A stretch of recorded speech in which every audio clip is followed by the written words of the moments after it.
महार वतन जमीन प्रकरणात एकनाथ खडसेंना मोठा दिलासा, न्यायालयाकडून अटकपूर्व जामीन मंजूर. जळगाव जिल्ह्यातील भुसावळ तालुक्यातील मानपूर येथील महार वतन जमिनीच्या कथित गैरव्यवहार प्रकरणात राष्ट्रवादी काँग्रेस शरद पवार गटचे ज्येष्ठ नेते आमदार एकनाथ खडसे आणि त्यांची कन्या शारदा एकनाथ खडसे यांना भुसावळ न्यायालयाने अटकपूर्व जामीन मंजूर केला आहे. या निकालामुळे गेल्या काही दिवसांपासून अडचणीत सापडलेल्या खडसे पिता कन्याला त्यांच्या समर्थकांना मोठा दिलासा मिळाला आहे.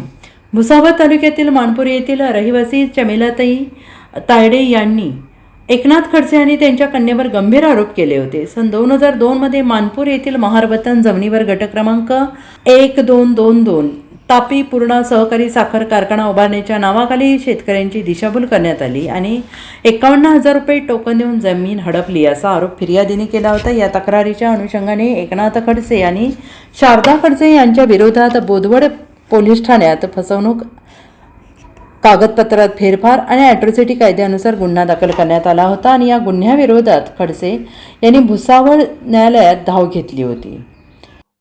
चमेलीबाई तुकाराम तायडे या महिलेने पोलीस स्टेशनला रात्री 12 वाजता एक फिर्याद दाखल केली आणि त्या फिर्यादीमध्ये त्यांनी म्हटलेलं की माझी जमीन ही महार वतन जमीन आहे आणि ही जमीन मला फसवणूक करून, दिशाभूल करून एकनाथराव खडसे आणि त्यांची मुलगी या दोघांनी माझ्याकडनं विकत घेतली.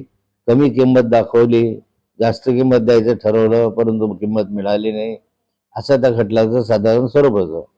न्यायालयामध्ये अटकपूर्व जामीनसाठी मी गेलो असताना न्यायालयाने काही निरीक्षण या संदर्भामध्ये नोंदवलंय आणि त्यामध्ये सर्वप्रथम त्यांनी सांगितलं की ही जमीन जी दिसते आहे या जमिनीच्या संदर्भामध्ये व्यवहार हा 25 वर्षापूर्वी झालेला आहे आणि 24-25 वर्षानंतर फिर्याद दाखल करणं हे संशयास्पद वाटतं. तसं जमिनीच्या संदर्भामध्ये महार वतन जमिनीच्या संदर्भामध्ये जो डिस्प्यूट आहे त्या माध्यमातून त्यांना त्याच्यामध्ये फारसं काही तथ्य आढळलं नाही आणि म्हणून त्यांनी यामध्ये अॅट्रॉसिटी ऍक्ट लागू होत नाही अशा स्वरूपाचा एक निर्णय त्याच्यामध्ये दिलेला दिसतोय. अशा बाबतीत फसवणूक झाली नाही, कोणतंही म्हणणं खरं नाही असा संशयाच्या आधारावर न्यायालयाने हा अर्ज, अटकपूर्व जामिनाचा अर्ज मंजूर केलेला आहे.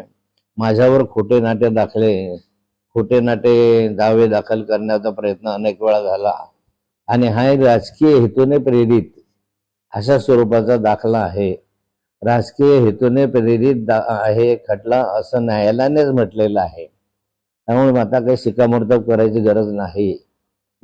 आता माझे जे मित्र आहेत सगळे आजूबाजूचे हे मित्र असे वारंवार खोटे नाटे दावे दाखल करून मला बदनाम करण्याचा प्रयत्न करतात. रात्री 12 वाजता कुठे फिर्याद दाखल होते आणि त्यात महार वतन वगैरे ह्या जमिनी नाही आणि त्या आता हळूहळू न्यायालयामध्ये सिद्ध व्हायला लागलेले आहे.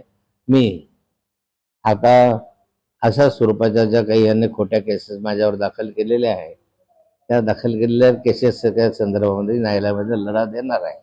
Bureau report SVN Marathi, Bhusawal.